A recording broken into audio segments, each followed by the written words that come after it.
Hi, everyone, and welcome to today's webinar on utilization and dissemination of our evaluation results. This is our final webinar of the Evaluation Fundamentals series. We are so pleased that you've joined us for all of the webinars so far and are kind of sad to see it come to a close, but we're happy that you're here with us. My name is Renee Parks. I'm the project manager for AIM Local Health, and this series is brought to you by that AIM Local Health project out of the Prevention Research Center at Washington University in St. Louis. Just like the previous webinars, this one will be recorded, and you will receive an email tomorrow or in the next day with the link to where you can access the webinar recording and other accompanying materials. I want to acknowledge our partners in this endeavor. So we've worked closely with the Brown School Evaluation Center and NACCHO Research and Evaluation to make this webinar series possible. We hope it has enhanced your skills and confidence to develop and enhance your program's evaluation plans. So this webinar series has come to an end as of today, and those resources, the recording slides, and accompanying materials will be available on the box folder through the end of the project period, which is February of 2020. We hope you and your team and your health department are able to utilize the materials and it grows your team skills. We have closed the evaluation technical assistance online form, and we have received requests from several health departments, so we'll be in touch with you all depending on if you've submitted your request. That TA will occur anytime between late October through the end of the project. All right, so I know you guys know the drill, so just to hit upon some of the key aspects of Zoom's features, in your lower left-hand corner is where you can adjust your audio settings. And as we move across to the bottom middle of your screen, we have the chat feature and then raise hand, which is highlighted here. The Q&A box where you can submit your questions throughout the webinar, and we'll address those probably towards the end because there's a lot of content to cover. And so you can see that right here. And then at the very top is where you can adjust your Zoom viewing window. All right, I think we will use the raise hand feature, but please also feel free to submit Q&A, so questions throughout, as well as your comments in the chat box. All right, I'm pleased to present today's presenter, Nicole Labdarty. She's the Associate Director for the Brown School Evaluation Center. Nicole has more than 15 years experience in program and systems level evaluation, project management, evaluation capacity building, data visualization, and innovative and effective dissemination and reporting. One of the things that Nicole loves the most about being an evaluator is the diverse set of responsibilities it calls for, from designing meaningful evaluation to analyzing data, to effectively communicating findings into actionable recommendations, and supporting stakeholders as they build their capacity to better understand, document, and communicate their impact. I'm so pleased to have her presenting today's webinar, and I'm going to go ahead and let Nicole take it away, and I'm going to take myself off of video.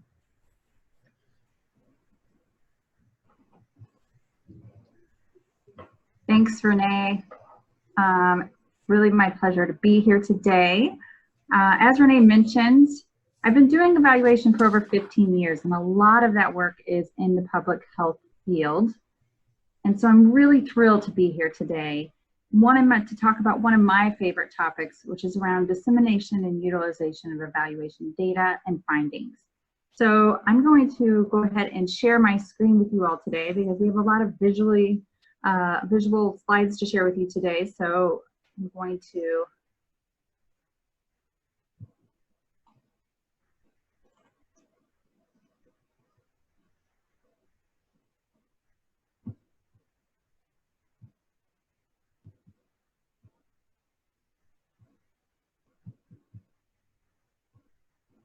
So now that this is all up on the screen, I wanted to go ahead and, this webinar series, you've been learning a lot about the process of identifying your evaluation questions and what kinds of data to collect and analyze to help demonstrate the impact of a policy, a program, or change effort that you're working on. However, equally important is taking the time to develop a plan or strategies around how you will communicate results, with which results and with whom. This can often get overlooked, and then all the hard work that you put together in collecting and analyzing data does not reach anyone or does not reach the right people. So the goals for today's webinar are to describe some best practices for data visualization and product development, to describe the components and process for developing a dissemination plan, and to identify strategies to increase utilization of evaluation.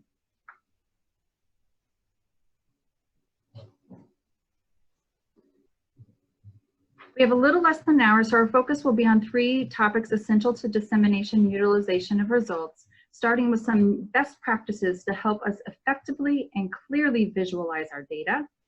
Next, I will walk through some key steps for developing a dissemination plan. And finally, I will end with some strategies that in our work we have found increase the likelihood of utilization of data for evaluation findings. If you have questions throughout this webinar, please feel free to type those into the chat box and I will answer questions at the end. So this may look familiar. My colleague Nancy Miller shared this framework in webinar 1, and it's really been our guidepost throughout this series. This wheel outlines the evaluation process. For today's webinar, we're really focusing again on that middle of the wheel, planning for dissemination and utilization of data and evaluation results. This is something that should not be done just at the end of the project. That's why it's in the center of the wheel, so that it should be done throughout the entire evaluation process. One of the most essential ways we disseminate information about our programs or policies or change efforts is through the use of charts, graphs, or other visuals. So let's start with a basic overview on some principles and best practices to keep in mind when creating visuals. So what is data visualization? It's a buzzword we hear a lot these days, but Andy Kirk defines it as the representation and presentation of data to facilitate understanding. And that last part, to facilitate understanding, is really the key phrase for me. It's the intentional creation of visuals that really help assist the readers in understanding and interpreting data.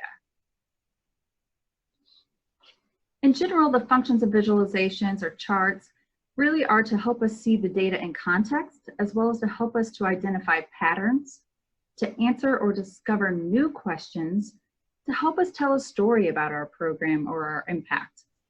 Also, hopefully, to help us inspire, and ultimately to help us make data-driven decisions. So really, what makes for great data visuals? It all starts with understanding the context. To understand the context, we have to know a little about who we need to communicate with, what do they need to know, how we will get this information to them, and the resources we will need to create any modes of communicating with them. Let's say that your program has a bunch of quantitative data. Maybe it's administrative data, or maybe it's even survey data. Before you prepare to visualize those data, you need to step back and take a moment to understand the context. This mirrors the same kind of process and thinking you go about when designing a dissemination plan, which we'll talk a little about more later. Before diving into creating visuals, start by asking who is the audience for this information? The more specific you can be, the better. Trying to communicate to too many different people with disparate needs at once, you really risk not being able to communicate to any one of them effectively.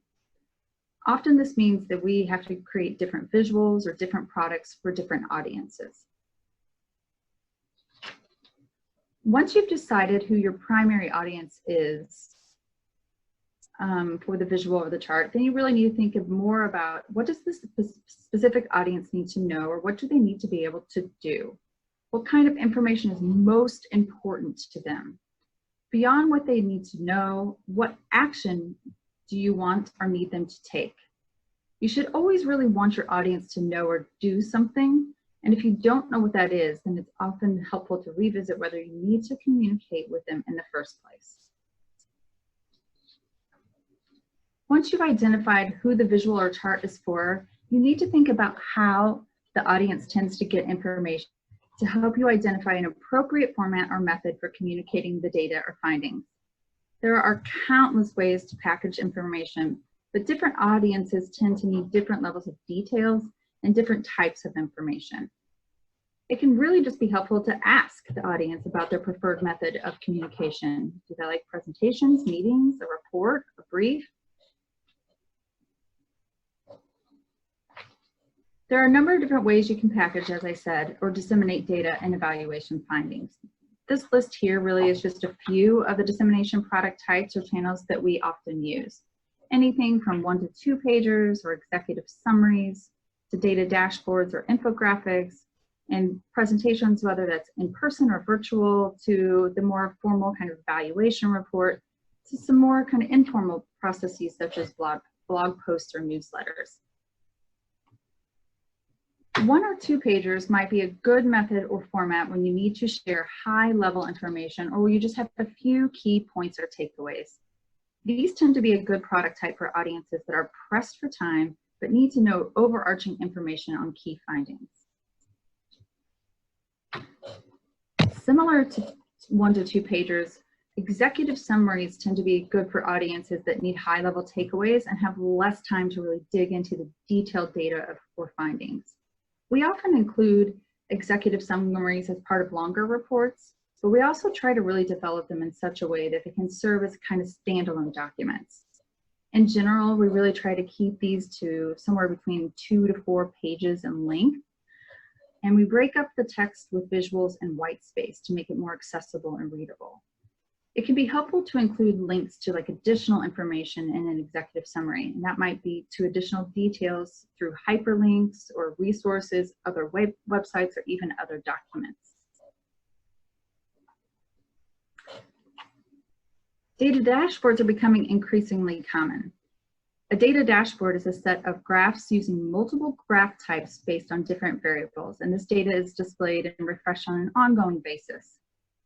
A dashboard may be designed for many different purposes, including as a communications tool to engage with different audiences, whether that be internal or external to an organization, or as a management tool to regularly monitor and evaluate the progress of a program or team or organization. Commonly, dashboards are intended to support learning and improvement. By providing regular updates on progress, information can be regularly reviewed and used to inform any necessary kind of mid-course corrections or changes in design or implementation. Data dashboards are really dynamic, with information being regularly refreshed and updated often as soon as new information is available, whether that be weekly, monthly, or quarterly. Dashboards can be incredibly helpful for program staff on monitoring a set of key indicators over time. Infographics or information graphics are really visual representations of data or knowledge intended to present more complex information very quickly and clearly. And typically these are designed manually and can include multiple graphs, diagrams, or illustrations, usually around a single topic. Where data dashboards tend to capture dynamic information, infographics really capture more static information, data at a single point in time. Infographics often do require more capacity and expertise in terms of design, but they can be really helpful in conveying complex information in a short amount of time. A common and often useful way to communicate information is through presentations. That can be in person or virtual like we're doing today. But a good presentation takes some work. So I'm going to share some resources in the form of a handout about great websites, blogs, and trainings at the end of this webinar. It includes a great resource from Echo Riviera on a slide-based visual communications framework that can really help you in developing your next presentation. A screen cast is really just a digital audio recording of your slideshow that you can, with your own narration, you can record in your own computer using just regular presentation software. You usually prepare a script ahead of time to accompany the slides. And a screencast we found is really helpful when you may need to share the same presentation over and over again, or if, for example, an important stakeholder is unable to attend a presentation that you give. And finally, one of the more common dissemination products is just the plain old evaluation report.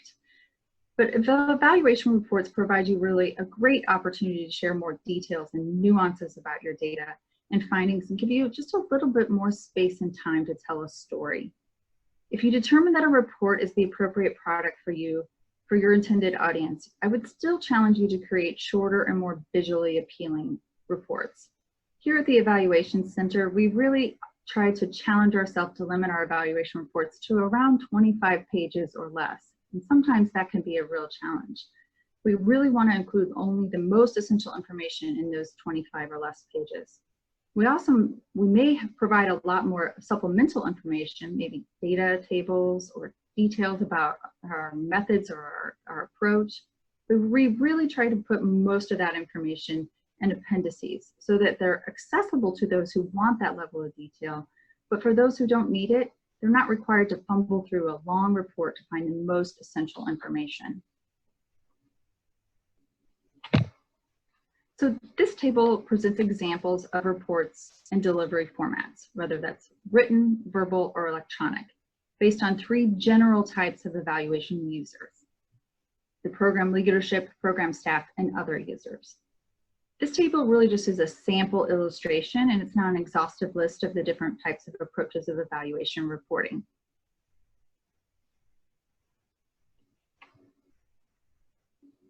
So once you've identified the audience, what they need to know or do, and the method by which you're going to communicate, then you need to identify the resources needed to actually develop the visualizations or product.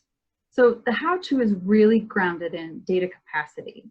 Does my organization have a technical tools needed to actually implement this, such as Excel or maybe design software? Or is there a staff or data guru that has the appropriate skills to kind of either collect, analyze, or communicate the data? What are the data sources that are available to me? And is there any kind of fiscal support or budget for these maybe design software, or if we have to engage an external graphic designer or consultant? So I'm just going to ask by kind of a show of hands, how many of you have access to kind of Microsoft products, including Excel and PowerPoint?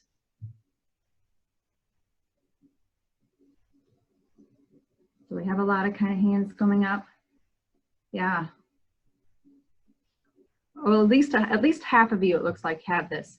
And so I think that I just wanted to, this tends to be something that most of us have access to. And so this is really just a great starting point. You don't need to be a designer to make some of these visuals and charts.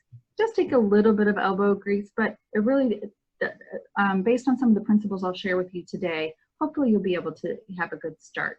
And I will share that almost every graphic that I'm going to share with you was developed with one of these 2 platforms. So once you understand your context, then you can start to think about how to apply some best practices and principles to your visuals. There are 3 principles that I think, when applied, can really greatly improve the clarity and effectiveness of visuals.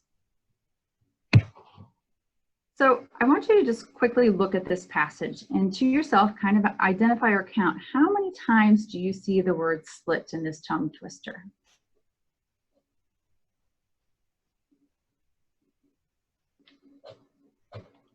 Okay, repeat that. How many, see this passage again, how many times do you see the word slit now? Well, the answer is 5. I don't know if that's where you landed, but it was a lot easier to do that once you actually saw it in a different color, right? So our brains are constantly processing all kinds of information from the environment before we're even consciously aware and it's through something called iconic memory. This is like something that's even shorter than short-term memory. And it's our job to draw attention to what we want the reader to pay attention to. And one of the easiest ways to do this is by leveraging something called pre-attentive features such as color, size, and position. Look at the graph in the middle of the slide. Do you immediately focus on the one large rectangle? How about the graphic on the far right? Did you notice right away that there's one rectangle that has a vertical orientation that's a little bit different than the rest? This is the visual brain for you. It's designed to notice patterns and immediately detect disruptions to those patterns. Visual brains make things very easy for us to automatically detect differences and similarities between objects. So let's look at some examples. By applying some of these pre-attentive features, we can help the reader to pay attention to the story we want to tell with the data. In this example chart, we bring the reader's attention to the most important information using a couple of different techniques. First, the use of color, those greens there. And also ordering the data in descending order from the items that occurred the most often to those that occurred the least often. This really just helps the reader to quickly notice that there were some evaluation activities that were more common and reported by the individuals who took this survey. In this next example, again, we help show the data by drawing the attention to what we want them to pay attention to through the use of adding text and strategically using color to help tell our story. In this slope graph, we are comparing the percentage of respondents who said certain things were barriers to implementing point-of-sale tobacco policies at two different time points, in 2012 and in 2014. We colored just 3 lines red to draw attention to the instances of the most significant increases from 2012 to 2014. Alternatively, we could have just colored those lines that decreased from 2012 to 2014, such as competing priorities and cannot stay or inactivity, but it really depended on the story we were trying to convey to our audience.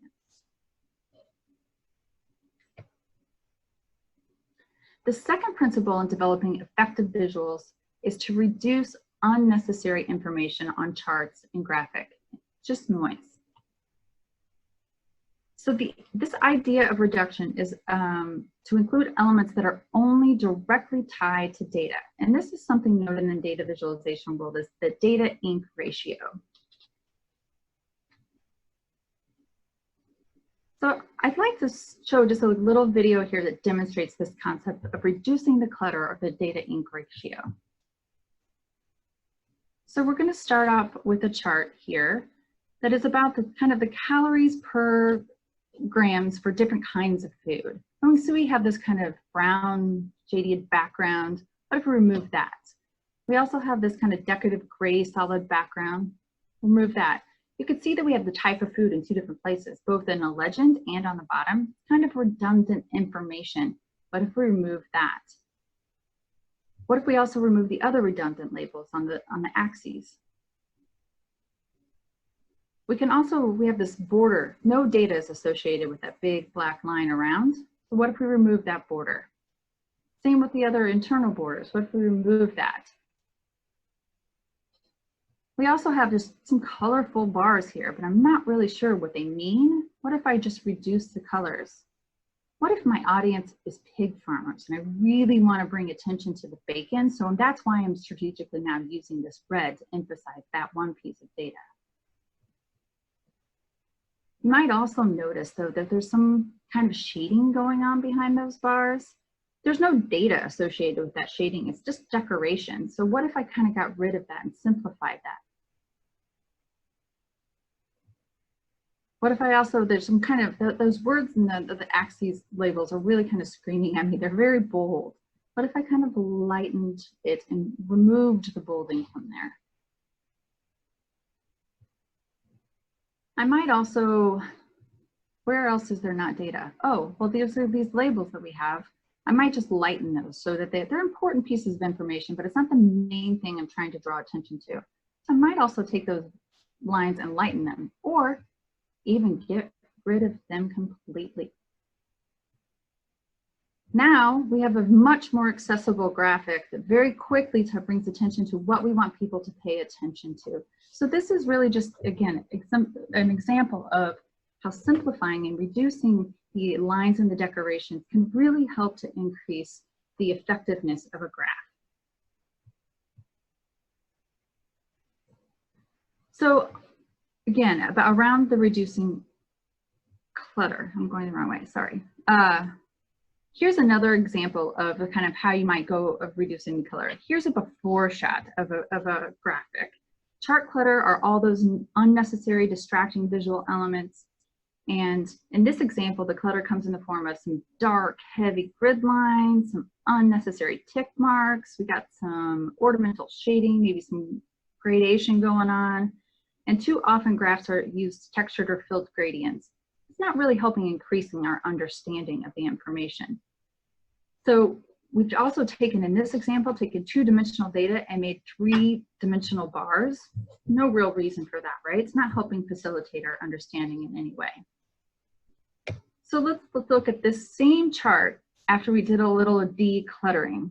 Mind you, I did flip the orientation of it here now, so it's easier to make these comparisons between the two classes. But I removed borders and tick marks and grid lines and that 3D effect and deleted the legend and the kind of the duplicative nature of some of the labels. I directly labeled some of those things of the insured and uninsured straight onto the bars.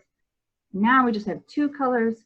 Just makes it easier for our main point to come to the forefront. I also repeated those colors in a more explanatory title in our graphic. And often we see titles of charts being purely descriptive, such as % of survey respondents that reported using preventative services. In this example, we're really taking advantage of the title to convey more of an interpretive story that in the last year, approximately 20% fewer uninsured individuals used preventative service over the insured individuals.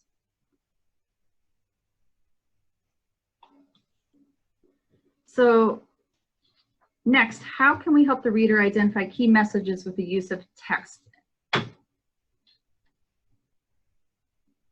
In the last example, I already kind of alluded to this a bit, but the final principle is really about integrating the text with the graph or the visual. Here's an example where the first is the title position. You might notice that it's located in the upper left-hand corner. This takes advantage of our convention in English of starting to read at the top left of a screen or a graphic when we're reading anything, which really means that the reader is going to hit this piece of information in the top left first. So that's why I personally like to really left justify my titles on the top, so the audience gets to the text before they get to the data. And then I'm using this to help then have an active title over descriptive ones to help guide the reader to the main point. In this example, my main point is that the Missouri Foundation for Health was the most common training host. They're going to get that before they even get to the data. Here's another example. First, note that again, the title position in the upper left-hand corner, which again means that this is where the writer's eyes are going to tend to go to first. But also notice the kind of use of a subtitle here. If this is this kind of secondary interpretation, I want the reader to pay attention to, that the majority of people covered by the policies were reached by community-wide policies. We've also applied some text annotations to this graphic. For example, we see there's this big jump from 2009 to 2010. And so I just added a text box straight into the graphic that gives some context to why this large increase exists. So don't be afraid to add text strategically to your charts and graphs. As I mentioned previously, we will share a handout of helpful resources following this webinar, including one from Stephanie Evergreen here, the data visualization checklist.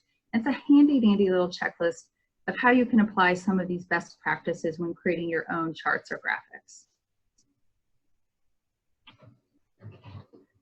So many of you may also collect qualitative data. Maybe that's in the form of open-ended survey questions or key informant interviews or focus groups, maybe even policy analysis. So how can you visually display qualitative data in an effective way? When it comes to qualitative data, you generally want to focus on either the words themselves, the themes that the words generate, or you may want to quantify the qualitative experience in some way. And there are different visuals that can help you achieve each of these functions. So when words matter, just highlighting the actual words can be very impactful. In this example, we just stylized the words a bit. I have this large quotation mark there, and I've also chosen to bold the words that I really want the reader to pay attention to. Adding pictures to quotes when you don't necessarily need to keep it confidential or anonymous can really be an excellent way to also humanize the words. Also, in a report or any kind of document that may have a lot of other types of text, you can also distinguish quotes from other types of text by pulling them out just in call-out boxes. Here, it's accompanied by a photo as well. Other times, you really want the function of your qualitative data to really convey themes. So finding just nice, clean, high-resolution photos that capture these themes can really add visual interest and effectively communicate your theme or message.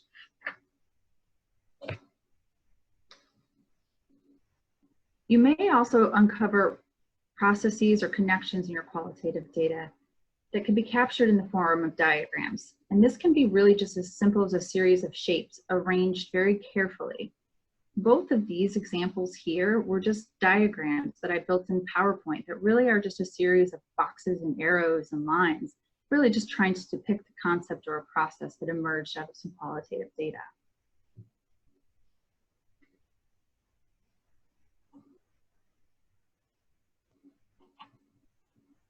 Often we also want to communicate points along a line to identify kind of chronology. When you need to show and detail a sequence of events, a timeline might be a great option. The example here on the left is just a simple table actually that I created in PowerPoint where the lines are hidden and then the cells are just strategically shaded to match the type of meeting that they correspond to. So this really just communicates the overall number and types of meetings that this particular work group participated in from February 2016 to November of 2017.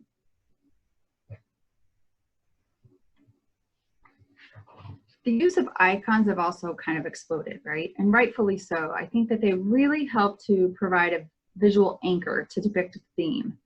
And we often use icons to capture key themes when providing much more text-dense or heavy data and information. It kind of just gives the reader's eyes a bit of a break and adds some space around the text. Icons can also be repeated throughout a report or dissemination product to help signal when you will show information on certain topics or themes.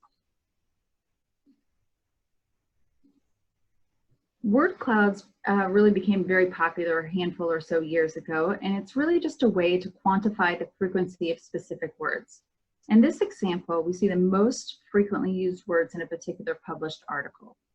And there are a number of tools out there to help you develop word clouds, such as Wordle.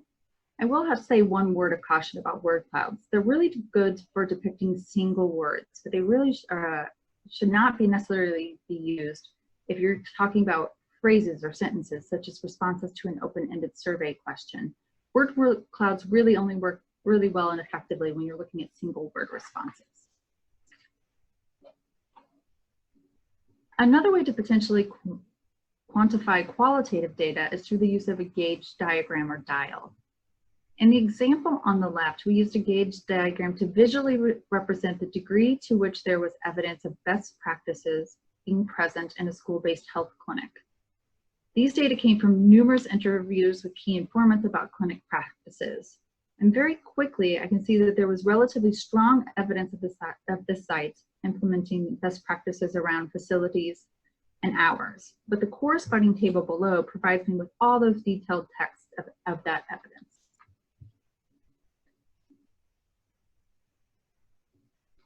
So now that we spent a little time talking about how best to visualize our data, I want to focus next on the key components and steps for developing a dissemination plan. Dissemination of evaluation requires planning, and it should be outlined during the initial planning phase of any evaluation.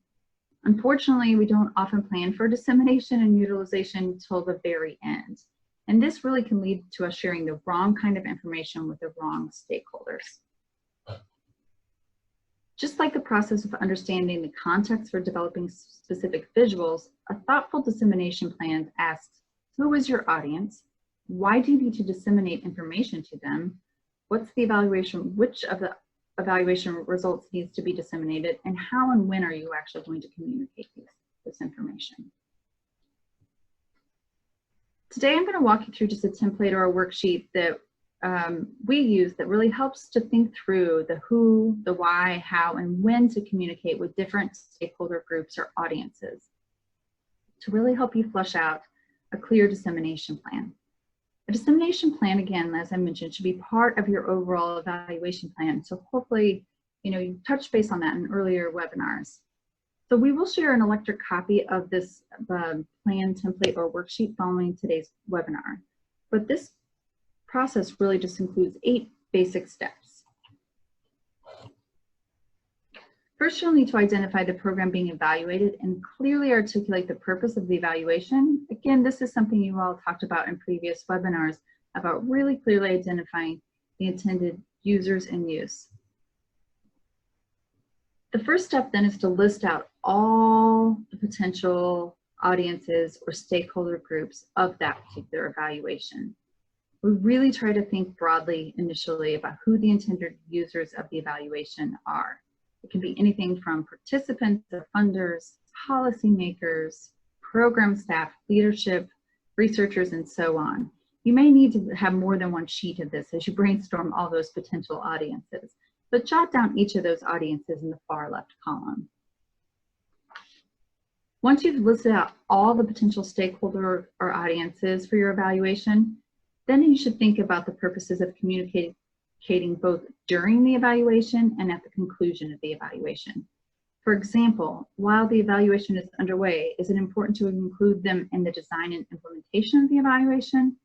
Should they be informed about the evaluation's progress?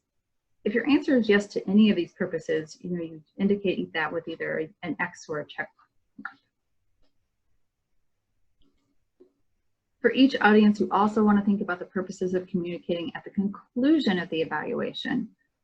Is it important to inform the audience about the program and it's an evaluation? Or is it important to demonstrate accountability? Again, for each stakeholder group, indicate all possible purposes with that X or check mark. More times than not, I will say that it comes more naturally for people to think about communicating at the conclusion of an evaluation. We often really have to push ourselves to communicate with others during the evaluation, but it can be very beneficial to do so. Although we'd like to say that all audiences are important, and yes, they are, but we need to do a little bit of prioritizing based on capacity and resources. So for each audience, indicate, is this audience high, medium, or low priority to communicate evaluation results?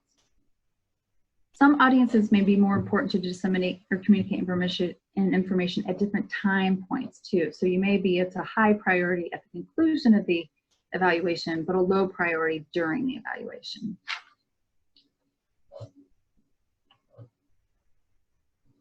Next, you need to think about the audience's characteristics. Specifically, what is their reading ability and or willingness to actually read evaluation documents? How feasible is it that they would actually read a 50-page document? How familiar are they with the program? Do they have a lot of background context? If not, you're going to need to think about including how to communicate that to them. What is their decision-making role regarding the program or evaluation? Do they have a critical role or little to no role? Select one of the response orders for each characteristics for each stakeholder group or audience. Then you can move on to step 6, which is to start to brainstorm the format or the channels that may be used to communicate or disseminate the information to each audience. You can think back to earlier when we talked about some dissemination product types, and there may be others, but this could give you just an idea to start to think about. Anything from presentation or dashboards or in-person meetings or reports.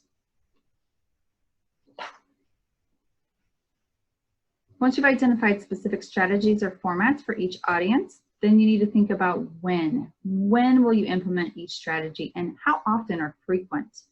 For example, it may make sense to convey to-date findings in a quarterly data dashboard to program staff, but maybe a policy brief is only needed once a year to local policymakers just before they need to make an important policy decision. So thinking about the timing and frequency is also important. The final step is to think about the resources needed to implement each strategy or mode of communication of results from data. Here, I like to list out and start to think about all of the human, financial, or technical resources that may be needed. For example, do we need specialized software or a design consultant? Once you've completed the entire worksheet, I find it helpful to then review it again, maybe with my team, and with the lens of really overall available resources and capacity, and talk this through to help us do a final prioritization. Are there certain stakeholder groups or modes of communication that are higher priority than others? This worksheet we really have just found is a good just kind of brainstorming tool and helps you to just get all your ideas down in one place in an organized fashion. Then by using this information from the worksheet, we usually just write out an actual description that outlines the final set of strategies we've chosen and the timeline for when each strategy would be implemented. As I mentioned, we will share this worksheet to help you guide through the process of developing your own dissemination plan. So at the Evaluation Center, we really try to take a utilization-focused approach to evaluation. So our last topic today is strategies for improving utilization or use of data and evaluation findings. I'm going to share 3 different strategies that we have found extremely helpful to increasing the utilization of data and evaluation findings. Newcomers to evaluation often really move straight into thinking about what kind of data we need to collect, how are we going to analyze it. But experienced practitioners and those familiar with the extensive research on the use of evaluation know the importance of identifying your intended users and uses of the evaluation early on. Again, I'm sure you heard about this on an earlier webinar, but we really re-emphasize it here because the evaluation purpose can have a direct effect on how evaluation data are collected, applied, and used. This diagram shows how a range of evaluation purposes can influence the use of data, findings, and recommendations. As illustrated in the figure, data can be used for monitoring or accountability, depending on your purpose. Similarly, recommendations can be used for program improvement. Often the desire is for evaluation recommendations and findings to inform decision-making and lead to program improvement. But alternatively, evaluation results may be used to support or justify a pre-existing position, which results in little to no programmatic change, but it does facilitate the understanding of how a program works and its impacts on participants. A second useful strategy is to identify key processes and times when findings are needed and consider a series of analysis and reporting cycles. If you follow the steps outlined we just shared in developing a dissemination plan, you're well on your way of knowing when might be the best times to communicate results to different audiences. Keeping all the reporting to the end of the evaluation, again, risks missing the time when decisions need to be made.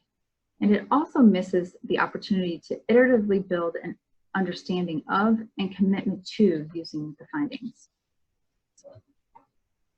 I think this cartoon really depicts this nicely. Hey, we have a board meeting coming up and can use a little input from the evaluation team. Well, sorry, we're not really scheduled to provide input till year 3.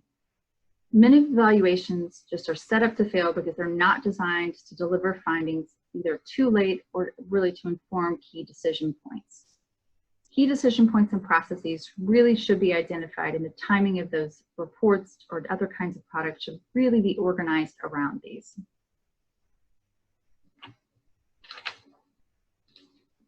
And our third strategy is engage stakeholders through the evaluation process. Evaluation is for them, it's not for us. So again, That's why we put that stakeholder engagement right there, smack in the middle of this evaluation process wheel, again, right alongside with this disseminating and utilizing results. It's important to identify points throughout the entire process where you can engage stakeholders. When you intentionally engage stakeholders throughout the process, you're just increasing the likelihood that the results will be utilized, partly because the stakeholders are involved in either designing what the evaluation will be answered and how, with a purpose, and how results will be used. So there's lots of opportunities to engage stakeholders. During the planning phase, you can engage them to assist with identifying, again, the questions the evaluation will be designed to answer. During the data collection phase, you may consider having stakeholders help you identify the appropriate indicators to track or the best data collection instruments and approaches. We often now also consider testing or vet some of our data collection instruments with a sample of stakeholders. After the data have been collected and initial analyses have been conducted, we also often invite stakeholders to participate in data meetings, or something we call data parties. During these data parties, we kind of review the key data together and facilitate a conversation to really co-construct the meaning of the data by asking stakeholders to tell us what certain findings mean to them from their perspective or experience. What context do they think might explain why certain trends are occurring, and so on. Towards the end of any evaluation, it's helpful, again, to bring together stakeholders to identify recommendations or action steps for each of the key findings. Stakeholders can be instrumental in identifying feasible action steps that can be taken immediately and other actions that will require maybe additional resources or time or information. Finally, if you really engage the stakeholders along the way, they are often one of your biggest champions and key messengers and can assist you in sharing the results.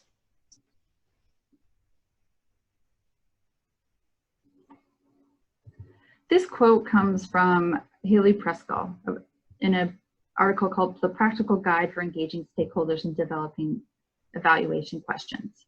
It really brings home this idea that evaluations and data should be designed to be used, not just something that sits on a shelf. Hopefully today, we've provided you with some tips and principles that will increase the likelihood that your evaluation findings will be used for learning, decision-making, and taking action.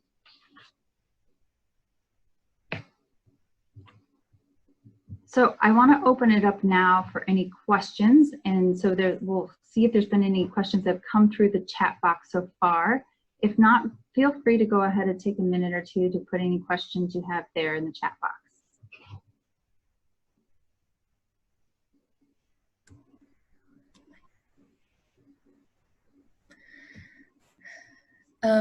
Nicole, there's one question that's come through. It was regarding the first section. Is there ever a time for those features within like bar graphs or any other kind of output that naturally comes out through Excel? So any of those, would they ever be beneficial to keep in? Some of the, like the legends and those sorts of things. I mean, the example I showed you of the video earlier was kind of an extreme example for where we went from something that had a lot of extra elements and components to almost nothing. I mean, you can have a happy medium, and we know that sometimes if you're talking about publishing in research journals and things like that, there's parameters you have to adhere to. But a lot of the stakeholder groups that we talk to are, action-oriented. They're in community-based organizations. They're in public health departments. And so they're not constrained by a lot of that. I will say that the default charts in Excel don't follow many of these conventions. It isn't to say that with just another, 10 minutes of clicks and modifications that you can't get there in Excel. Like I said earlier, everything that a lot of the visuals, almost all of them, in fact, the visuals that I shared with you today were created in Excel, but it's unfortunately not that you're not going to just say insert chart and it's going to look exactly like that. But with just a few minor tweaks, you can get it to follow those conventions and principles. And like I said, the handouts that we'll be providing you today provides a lot of really great blogs and tutorials and resources on that, specifically how-to piece of that.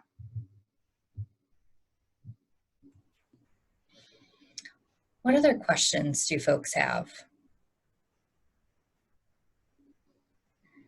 I'm curious if you're just getting started, like if your agency is not really used to kind of producing any kinds of reports or anything. I don't know where would be a good place to begin. Yeah, I mean, again, I think you have to start with like knowing who your audience is. Like, who do you need to talk to? A lot of the time, a report isn't the thing that audience wants to see. They want to see a 2-pager. Policymakers, you know, we've learned they're not going to read anything more than a few pages long. And so, you know, that's what I would be tailoring, is really thinking about the product specifically that is tailored to the audience. It really is a priority to reach.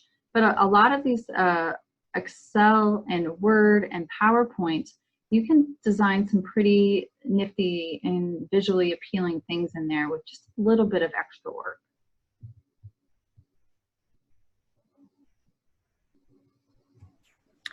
Okay, well, it looks like we're out of questions.